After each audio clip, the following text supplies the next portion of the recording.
سارونا قالت مدام السنة ماضية أنا في عطي صح؟ السنة أنا نسيت فرقت. الحين اهتمي من جديد. سمسم أنا جالسة تشوف رجولي وتشوف بياضي تقولي مدام أنا ممكن يجي أبيض؟ أيوة يجي أبيض إن شاء الله.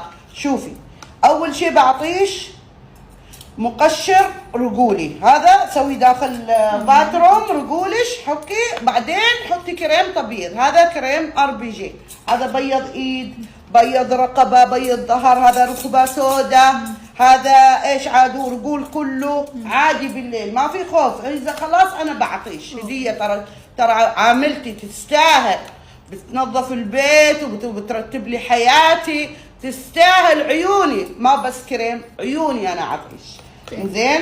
وبعطيش عادو طبعا لانها الحين خلاص بتسوي لها جلسات الشعر، لازم يكون معها الشامبو والبلسم. هذا غسلي شعرش بعد 2 ساعة، خلاص غسلي شعرش وبعدين نشفي زين، لا غسلي شعرش اول، خلاص غسلي 2 مرة، بعدين حطي هذا شوية بلسم بس ما فيك حطي هنا، حطي تحت ايوه، وبعدين غسلي، بعدين مشطي شعرش. اوكي هذا طبعا وهي ما فيها كرش، هي شويه نقطه صغيره فيها مسكينه. عطيتها شاي الكيتو، قلت لها شربي كوبين في اليوم لان هي تطلع تشتغل زين. وعطيناها الغسول مع الصنفره، ايوه الكولاجين من اميره الكون مع ايش الصنفره اللؤلؤ. هذا صباح انت قومي سوي كذا صنفري صنفري صنفري 13 minutes اوكي يعني 30 دقيقة. اوكي. بعدين ذيس كولاجين خلي شعر ابوك يهمل انت سيدة، يخلي انت زيادة حلوان زين، سوي 1 minute اوكي فينيش. بعدين ووش ووتر اوكي. وعطيناها كريم الطلقة، ترى ما بعطيها واجد لانها ما تعرف تقرا عربي، تتعود على هذولا لانها نسياتهم من السنة الماضية. هذا يجي وايت كلر، عندي اول في استخدام، ثاني كريم.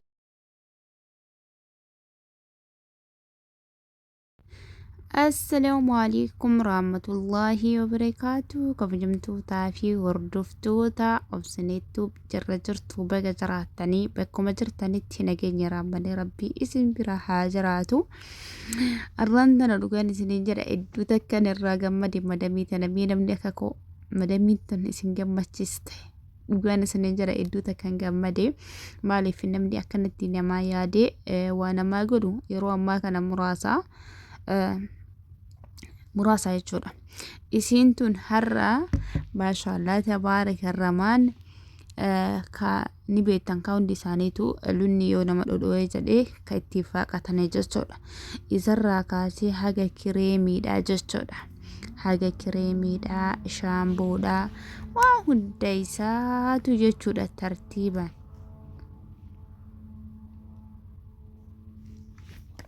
هندوما إساتو وهندا كريم كجلبا إدو بكا إدو مقاما نمار رجرو بكا غورا جهجدو فولارا بكما هندا جوجتودا تيكيليرا وانا هندا كغورا سنة إسابة ليسي كعديسو أكسو منكباتي شامبو جيني أكسو ممو كريمي فولا سامونا إسا وجيني أكاتا إسين اتفايدما إسي وجين اتهما تججر أكاتا اتفايدم توجين اتهما أكسيتي لا كإسين بيتي وانا ذكنا بيبنكا دوغانا سنجر باجي خانا نتيتولي نمني يرو أما خانا وانا ما قلونا ما مراسا جولي غرينا الكباتي ما يوكا سامونا maajuuni makana yoo fixatte kan marra meeqatti kaatte hifattee ofii isiitii bitattu hedduutu jira.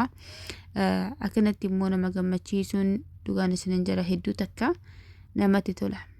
Isin ija tiyya isin ayyuunii tiyya jettee dhugaadha ija isaaniiti odoo beekanii jechuudha. Nuuna dhagabbahanii akka barbaadaniif fata hazanaa jedhanii kunoo يعني قالني أدبر نس دلنو واحد دلقا جرا واحد جستورا واحد إن شاء الله نملك يقوفي نما بلايهم بيكو سني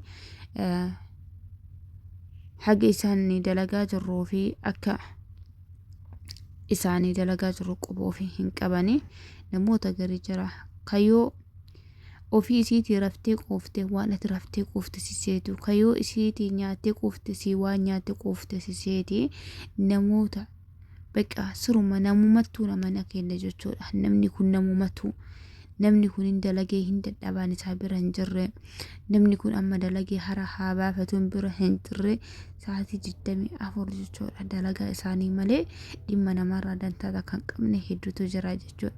Akkasuma immoo kana maa yaadanillee baay'ee isaaniitu jira akkanumatti dhugaan isiniin jira. Namni rabbii sodaatu namni rabbii ofiitti amanu namni bakka rabbii sodaa ofii qalbii isaa keessa kaa'ee namoota hedduutu jira jechuudha. Yoo akkanatti ulaagaalee namaa guutanii waan namni fedhu tokko namaa guutanii jedhan ijoolleen illee si'attee daladdi keessisii gammachuudhaan jechuudha. Namoota garigariitu jira. Madamoonni garigariin dhugaan isiniin jira nyaattee dhuddee dantaa takka irraa hin qabdu dalagaa isii malee jechuudha. Bakka isii mateetu hin argine isii madaladdu bicha agartuu malee dantaa takka ka irraa hin qabnetu jira. Namoonni tokko tokko immoo ulaagaalee isii guutee fi seeftii isii eegee fi dalagaa isiillee akka seeraan daladdullee kan godhu kun akka qaalitii tana ni jirti jechuudha. Dhugaan isiniin jedha hedduutu akkanatti tolte. Maaliif namni tokko waan gammachuu tokko yoo argee gammachuun nama tokko nama gammachiisa. Hedduu gammaddee mucayyoon tunillee arabiillee dubbistee waan hin beeknee fi tartiibaan afaan isaaniitiin barreeffattee irratti maxxanfattu anitti himaa jirti. Ammaaf garuu kaameraa afotti akka namatti itti himaa jirti. Inna obboleewwan tiyyaa dhugaan isiniin jira baay'ee kanatti tole baay'ee kana gammachiise. Warroonni viidiyoon kun isinitti tole laayik sabskiraayib gochuudhaan maatiin ta'aadha. Warroonni maatiin taane maatiin naaf ta'a.